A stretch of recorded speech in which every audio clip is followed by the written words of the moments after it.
Mesdames et messieurs, bonsoir et bienvenue au journal. Journée de redevabilité dans la commune de Touessé ainsi qu'à l'arrondissement 4 de Bobo-Dioulasso. Les populations de ces localités ont apprécié le bilan de leurs élus locaux tout en soulevant les manquements constatés. Ils proposent également des solutions à certains problèmes de leur cité. Les meilleurs élèves filles de la Tapoa ont été primés en début de semaine.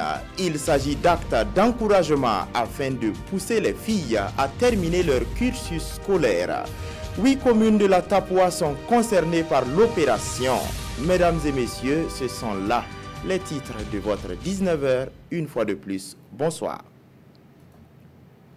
Le conseil municipal de Touessé était face aux populations pour un devoir de transparence. Le conseil a présenté les travaux qu'il a menés au cours de l'année 2018. Les secteurs de l'eau, de l'assainissement, de l'éducation et de la santé sont les grands bénéficiaires. Jean-Eudes Bayala, Mariam Ouattara.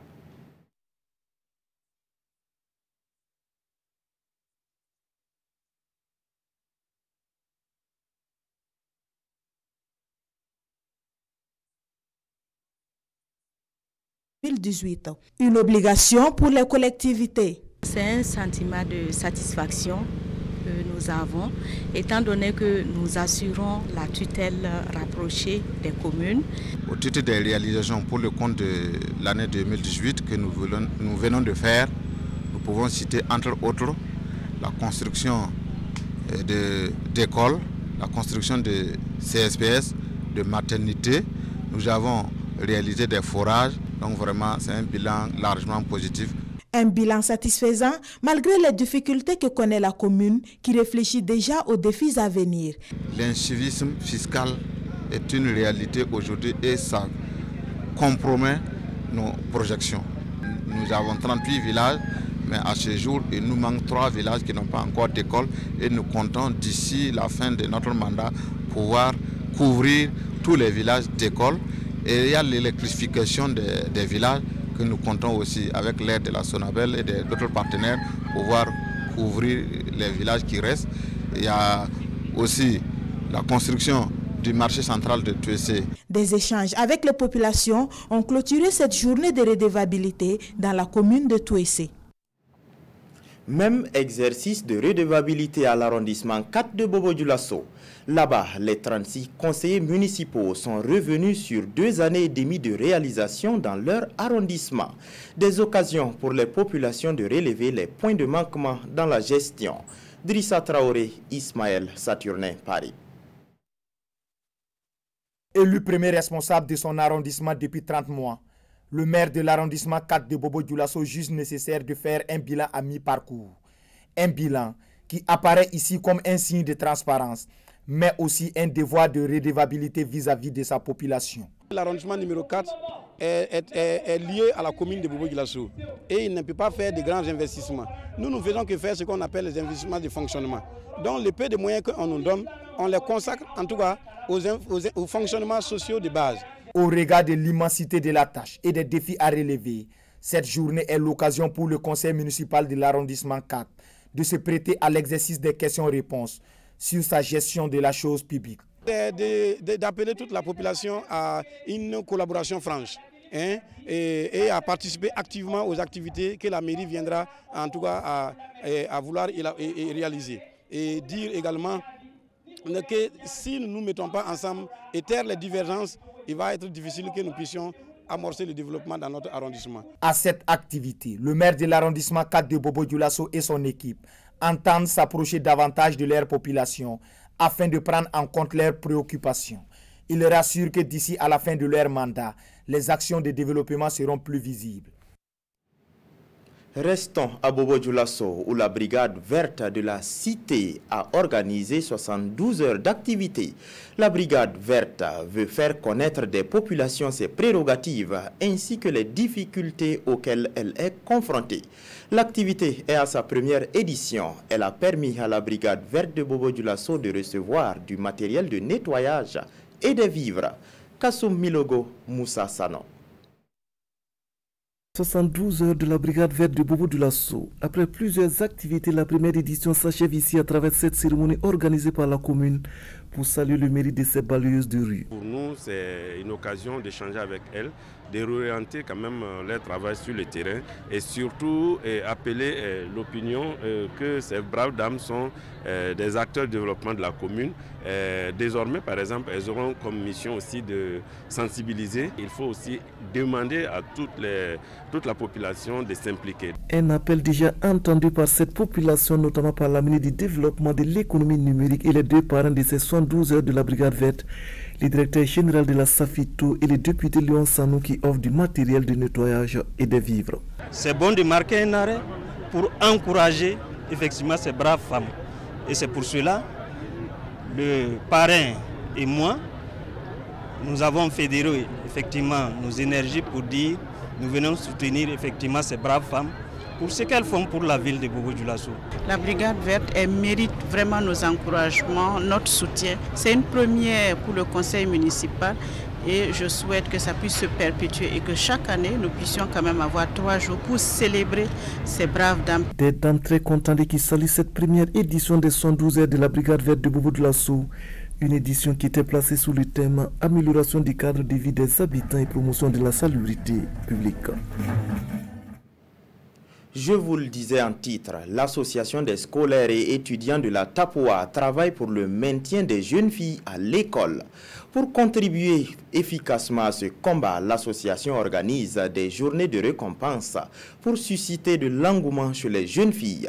Il y a juste 2 jours, 40 filles de 8 communes de la province de la Tapoa ont été distinguées.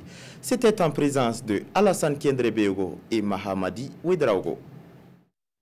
Galvaniser les jeunes filles de la province de la Tapoa dans leur parcours scolaire et promouvoir la scolarisation des filles, c'est la vision de cette cérémonie. L'initiative est de l'association des scolaires et étudiants de la Tapoa, ACETA. On s'est mis dans le dynamisme vraiment de travailler à réunir d'abord non seulement les fils et filles de la Tapoa et à nous appuyer en tant qu'association vraiment pour pouvoir atteindre notre objectif qui est vraiment la promotion de la scolarisation des jeunes filles dans la province. À cette journée de l'excellence, 40 meilleures filles qui se sont illustrées par leurs résultats scolaires dans les 8 communes de la Tapoa ont vu leur mérite récompensé. Je remercie beaucoup ceux qui m'ont remis ces cadeaux. J'ai reçu un vélo, un sac et des cahiers. Ces cahiers vont me permettre de continuer à évoluer. Les aînés saisissent l'occasion pour encourager et donner des conseils à ces jeunes. Il y en a qui sont déjà assises avec des bébés. Je vais insister sur ça. Pour vos études, il faut vous mettre au sérieux. Toute la province compte sur vous. Si vous regardez même au niveau de la CETA, apparemment il y a une seule fille parmi eux. Ça montre la problématique de votre implication ou de votre cursus scolaire. En tout cas, on vous encourage et on félicite aussi les enseignants. Une invite est aussi faite aux parents et aux encadreurs à mutualiser les efforts dans les luttes contre les rapes, les mariages forcés et autres marginalisations de la jeune fille.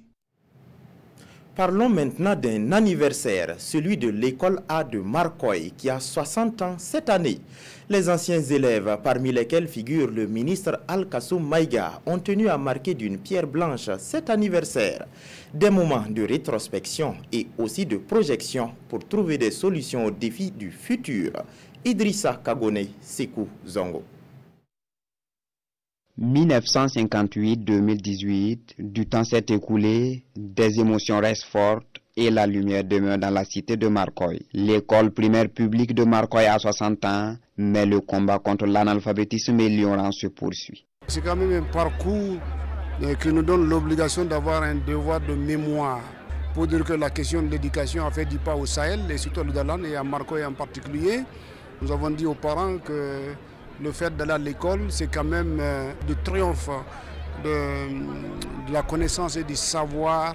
L'école burkinabé, au-delà des connaissances livresques et de l'instruction, doit contribuer au développement à travers un réinvestissement social, notamment dans le volet sécuritaire. Si l'école gagne le chemin, en fait, c'est cette barbarie humaine qui va reculer, parce que ceux qui sont en train de faire ces choses, souvent, c'est par ignorance mais de savoir aussi que le chemin du succès du développement, ça passe donc par le chemin de l'école.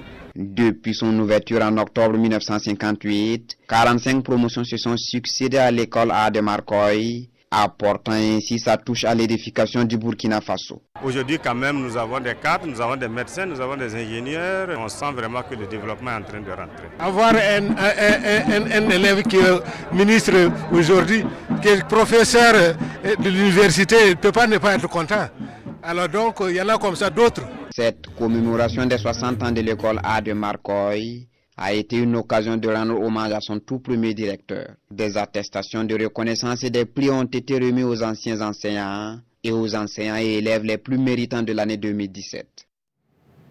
Aller à l'école est un droit de l'enfant et la Journée internationale des droits de l'enfant a été célébrée en différé à Kadomba, commune rurale de Satiri.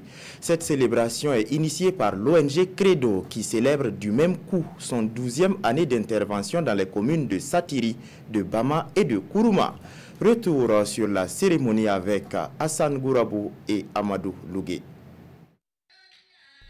Beaucoup de divertissements orchestrés par les enfants, le playback, le ballet, le théâtre ou la poésie. Et puis ce discours émouvant de Fatima Sessouma, la représentante des enfants. Un discours qui revendique plus d'égards à l'endroit des enfants. Dans mon discours, j'ai dit qu'il ne faut pas faire du mal aux enfants. Puisqu'il y a des gens qui font du mal aux enfants, soit les maltraitent, comme c'est pas bon de faire du mal aux enfants, le droit de l'enfant interdit ça. À la suite de la jeune fille, d'autres discours s'enchaînent. Le représentant des coutumiers, le maire de Satiri et ensuite le credo. Notre approche, c'est une approche de développement basée sur les droits de l'enfant. Quel que soit tout ce que nous pouvons faire comme technique de développement, si nous ne prenons pas en compte l'aspect enfance, nous risquons de passer à côté. Mais les débuts n'ont pas du tout facile. Connaissons un peu le milieu rural, les pesanteurs socioculturels qui sont là, dire qu'un enfant a des droits, en tout cas, ce n'était pas une chose facile. Mais de nos jours, je pense, avec les sensibilisations, avec les différentes formations que nous avions reçues, nous avions compris qu'effectivement, on ne peut rien faire sans l'enfant. En retenant Kadomba dans la commune de Satiri pour célébrer en différé la Journée internationale des droits de l'enfant, l'ONG Credo couronne 12 années d'activité dans 3 communes, à savoir Satiri, Bama et Kourouma. C'est tout pour ce journal. Merci de votre fidélité. Retrouvez dans quelques instants votre feuilleton Taste of Love. Bonsoir.